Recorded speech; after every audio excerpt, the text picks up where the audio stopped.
je sais qu'il y a énormément d'annonceurs ici, en majorité, il n'y a que ça. Donc on va essayer de voir surtout quelle est la nature des messages qu'on a à continuer à faire suivre à l'ensemble des gens qui sont à la fois nos clients, nos partenaires et ceux avec lesquels on travaille. L'agenda très vite, en quelques minutes, puisque j'aurais maximum une demi-heure devant moi. Donc la réputation, on parlait au niveau du point de départ, quels sont les fondamentaux.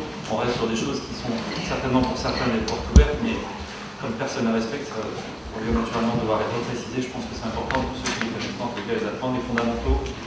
Constituer la base, contrôler les campagnes, évidemment par les déontologies beaucoup, puisqu'on n'est pas que sous le coup de la loi, mais surtout déontologie, c'est important.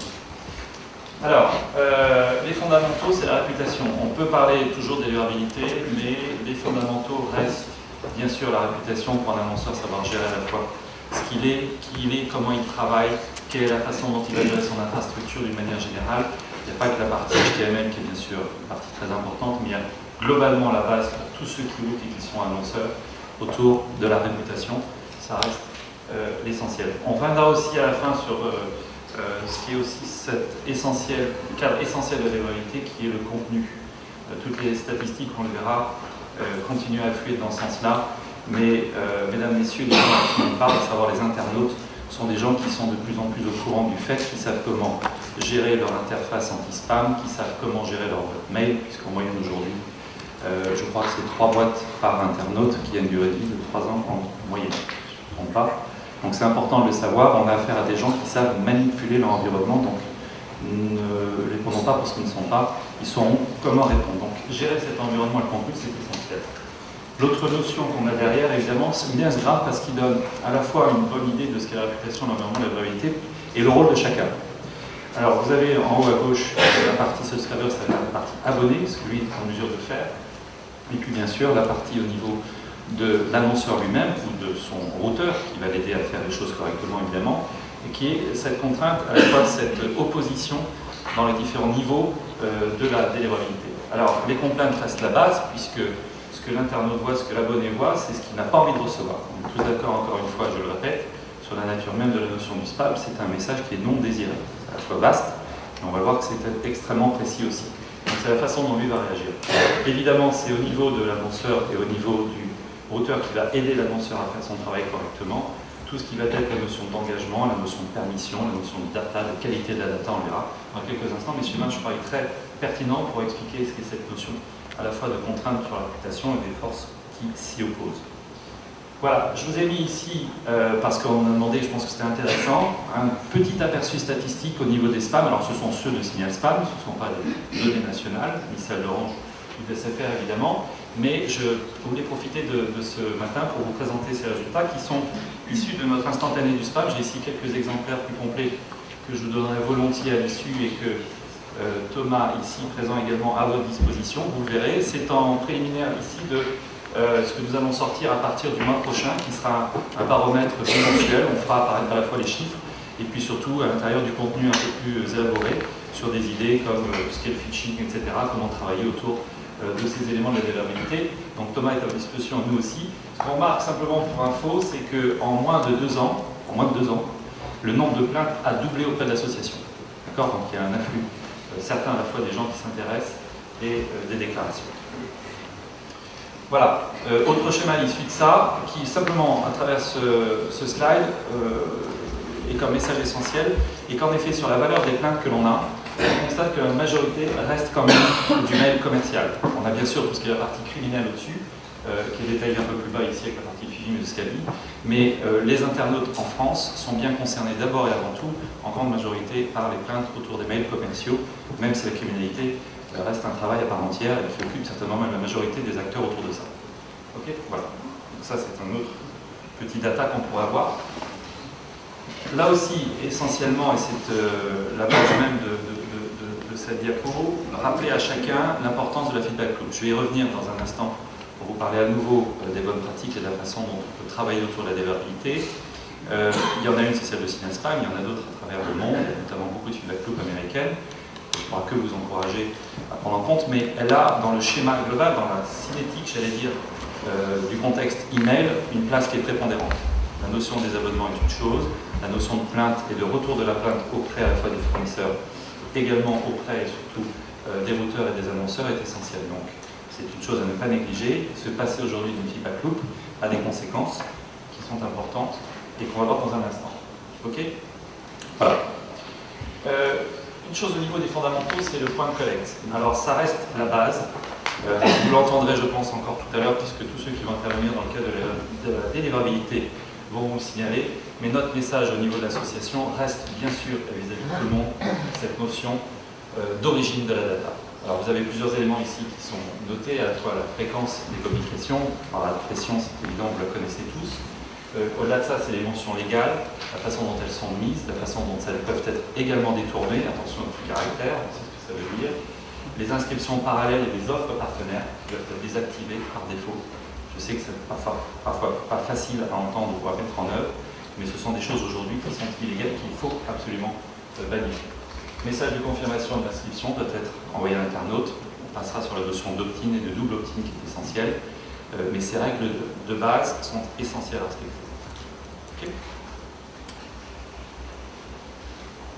Dernière chose ici, et pour chacun d'entre nous, aussi bien si vous êtes annonceur que fournisseur de plateformes de routage ou de fichiers également, ne pas hésiter à encourager, si ce n'est même rendre obligatoire, comme une bonne pratique, auprès de vos clients et auprès des annonceurs, le fait de devoir travailler simplement, j'allais dire, dans l'approche qualitative des données qu'ils ont en envoi. Il ne s'agit pas forcément de faire un travail extrêmement technique, il faut même d'ailleurs essentiellement faire un travail d'ordre marketing, d'ordre emailing, qui consistera à simplement regarder les fichiers sur lesquels on s'apprête à envoyer des messages pour s'assurer qu'on n'a pas des domaines anciens ou trop neufs qui pourraient être bizarres, qui pourraient être des choses qu'on a enlevées pour éviter. En tous les cas, un travail simple que l'annonceur lui-même doit faire. Et là-dessus, j'ai deux messages essentiels. D'abord, le premier, c'est que l'annonceur fasse en sorte de ne pas déléguer ce travail à quelqu'un d'autre que lui-même. Il n'y a que lui qui peut travailler sur ces datas. Et deuxièmement, pour celui qui va lui fournir ces datas ou le routeur lui-même, avoir un travail à valeur ajoutée, qualitatif, qui va mettre en avant le sérieux de la plateforme de routage également, pour dire faites ce travail de base, regardez ce qu'il y a dedans et agissez en fonction. Voilà. Bon, rester maître de ces campagnes, ça reste évidemment la base. On l'a vu et on le redira à nouveau tout à l'heure. Le principal du mail, du spam au niveau commercial, s'entend, reste le fait d'avoir pas pu désirer ou appeler le message que l'internaute reçoit. Et ça passe à travers la campagne. Vous savez que les faits là-dessus sont absolument intransigeants et c'est important. Je pense qu'on le redira tout à l'heure, notamment avec les représentants d'Orange. Le client reste maître et Orange travaille pour ses clients d'abord, pas pour nous. Donc, au niveau de toute la partie des routeurs et des annonceurs, ça reste important à prendre en compte. Ce sont eux qui doivent être pris en compte. Voilà, donc travailler avec les bons prestataires, c'est important. Reconnaître les signes avant-coureurs à s'adapter. Ce sont beaucoup de tests que vous allez faire. Vous savez que la base même du marketing digital reste d'autant plus vrai que le test reste un élément essentiel à mettre en œuvre. Tous les marketeurs le savent aujourd'hui. Et au niveau des campagnes, c'est d'autant plus vrai. Tester, continuer à tester, voir quelles sont les réactions et adapter à la fois les volumes, adapter la quantité, adapter les qualités des messages qui sont envoyés aux internautes. Voilà. Vous avez ici un schéma qui est intéressant, qui vous donne la raison même d'être de la feedback loop. La feedback loop est cet élément essentiel qui consiste non seulement à avoir récupéré ces informations de plainte de la part des internautes, à les redistribuer pour être sûr qu'ils sont entendus. J'encourage forcément les gens qui les reçoivent à ne pas les oublier ou ne pas les omettre. C'est la base, puisqu'être à nouveau signalé comme une plainte 2-3 fois de suite peut amener à d'autres conséquences. Vous avez ici un schéma qui représente en affûté volontairement le nom de tous les routeurs qui travaillent autour de Signal Spam, qui sont abonnés à la feedback loop, et donc le niveau de plainte qu'on peut recevoir pour chacun d'entre eux. Rien d'extraordinaire, ce sont des niveaux tout à fait normaux, mais vous remarquerez que les deux premiers, ce sont en effet des routeurs qui ne sont pas abonnés à la feedback loop. D'accord? Donc on a ici une idée des conséquences que l'on peut avoir quand on n'est pas abonné à la feedback loop et de ne pas traiter la demande de l'internaute lui-même. Voilà, donc, encore une fois, restez maître de sa campagne. Les flux stats de Signal Spam sont importants. Vous savez, ça c'est une annonce que je voulais aussi faire pour vous ce matin. Nous avons maintenant, depuis quelques mois, grâce à Orange, vous avez accès à l'ensemble des stats des flux IP d'Orange, eh bien depuis hier, et officiellement depuis hier, maintenant SFR a également à votre disposition, on a un contrat qui a été signé avec SFR pour mettre à votre dispo l'ensemble des flux statistiques autour des IP, à l'instar de ce que fait Orange. Voilà, c'est une nouveauté qu'on tenait à garder également pour le MD, c'est également sur notre blog, mais c'est frais depuis hier. Ceux qui ont apprécié maintenant depuis quelques mois d'avoir accès aux données statistiques d'Orange, eh bien auront la même chose pour SFR à partir d'aujourd'hui. C'est ça, Jérôme? Demain. Oui. À partir de maintenant. Voilà, à partir de maintenant, on a la même chose, donc une donnée qualitative essentielle qui doit vous permettre de pouvoir mieux agir, mieux contrôler et mieux aider vos abonnés et les annonceurs. Alors, autre chose, la déontologie. On en parle beaucoup. Je pense qu'il n'y a pas de plus forte valeur que celle de l'autorégulation. On vit beaucoup dans notre pays, et dans d'autres évidemment, avec des lois au-dessus de nous. Mais je crois qu'il est essentiel de pouvoir, en dehors du cadre de la loi, pouvoir interagir entre nous et gérer les bonnes pratiques en même temps que la déontologie. Je suis à la tête de cette association parce que je crois que c'est un lieu unique à travers le monde qui réunit tous les acteurs autour d'une même table pour pouvoir se parler, pour pouvoir avancer.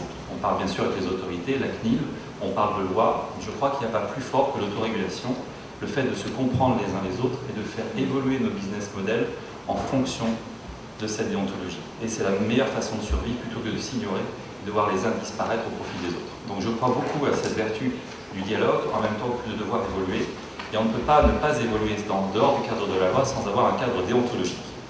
D'accord? Donc ça c'est important. Nous faisons en sorte que tous les membres qui rejoignent l'association puissent adhérer à cette charte, mais elle est là pour aider à la fois les annonceurs. Elle existe.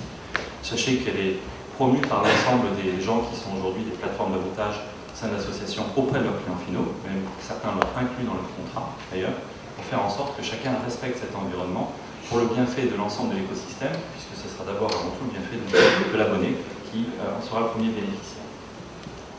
Okay. Je vais peut-être un peu vite. Non, tu auras plus de temps. Je te laisse le stage vidéo. Voilà, ce que je voulais simplement vous dire, c'est les 3 dernières slides. C'est vous présenter l'association. On a beaucoup parlé de délirabilité, on a beaucoup parlé de l'environnement, des règles, etc. On a beaucoup parlé de statistiques. Simplement un mot sur un focus sur l'association. Vous voyez ici ce schéma qui démontre une chose et qui est l'environnement dans lequel les internautes nous remontent des plaintes. Et bien simplement, ça confirme encore une chose, c'est que pour l'ensemble des internautes et des gens qui nous remontent les plaintes, ça reste d'abord et avant tout une perception. Le spam chez les internautes n'est pas une fonction ciblée de dire, c'est quelqu'un qui m'a demandé où mes coordonnées, ou quelque chose, c'est une perception. À ce niveau-là, ça veut surtout dire, c'est ce qui est inscrit ici, quand on voit statistiquement l'origine des plaintes et la nature de l'origine des plaintes, on constate bien qu'en effet, ce sont d'abord et avant tout le fait d'un rejet de messages qui n'étaient pas désirés pour lequel les gens nous remontent l'information. Okay, on ne fait pas le distinguo d'un point de vue technique, mais c'est en tous les cas ce non-désir qui est exprimé ici. Le rôle de signal spam, c'est évidemment, non seulement à travers la feedback loop, mais comme je le disais tout à l'heure, le dialogue qui est instauré entre les différents membres, de pouvoir continuer à partager l'information, à faire circuler aussi bien vis-à-vis des entreprises, à la fois les routeurs, les fournisseurs d'accès, les marques maintenant qui nous ont joints, on en a quand même quelques-unes, il faut le signaler, d'autres viendront, les autorités publiques évidemment avec lesquelles on travaille, nous avons été appelés pour donner des conseils, utiliser notre savoir-faire auprès notamment de la CNIL récemment, pour émettre les avis techniques, et puis bien sûr des flux internationaux. Donc n'hésitez pas à nous rejoindre. L'association maintenant, comme vous pouvez le voir, est vaste. Il y a beaucoup de monde qui en font partie, elle croît en permanence. Et pour tous ceux qui n'en feraient pas partie, évidemment, je vous encourage à venir nous voir. Thomas est également là pour nous aider. Je crois qu'il y a des gens tout à l'heure qui sont venus voir chez Inspem, donc on sera là pour vous aider. Ok, voilà le message essentiel que je voulais vous faire passer autour de la vulnérabilité. Donc, attention à l'environnement qui est d'abord celui de la réputation. Respectez surtout les règles d'origine de la data et de collecte. Attention aux règles aujourd'hui qui existent, à ne pas les dépasser. Faites attention aussi au message, à la constance du message, à la nature du message. Je participe à beaucoup d'autres conférences dans le monde du marketing digital et il y a une chose qui ressort aujourd'hui en 2013, en 2014, c'est la communication, surtout en one-to-one, avec un effet énorme qui est celui à la fois de l'automatisation, mais surtout de la personnalisation. Les outils aujourd'hui du marketing digital permettent de répondre en one-to-one aux désirs des abonnés. Et c'est ce que d'ailleurs la route que prennent la plupart des acteurs à la fois de la technologie, mais autour de ça même de gens qui travaillent dans le cadre de l'outage, pour savoir à la fois capter cette donnée, adapter le message. On parlait tout à l'heure de responsive, on peut parler en effet de contenu dynamique, de contenu dynamique live, etc. L'ensemble des éléments sont là et il n'y a plus d'excuse aujourd'hui pour l'ensemble des annonceurs de ne pas utiliser ces outils pour satisfaire la demande de leurs abonnés qui est et restera toujours, quoi qu'il arrive, de recevoir le bon message avec le bon contenu au bon moment et sur le bon support. Voilà, et nous serons, avec l'ensemble de l'écosystème, en mesure d'aider à garder ces règles, faire en sorte que l'abonné puisse être satisfait. Voilà, je vous remercie de votre attention.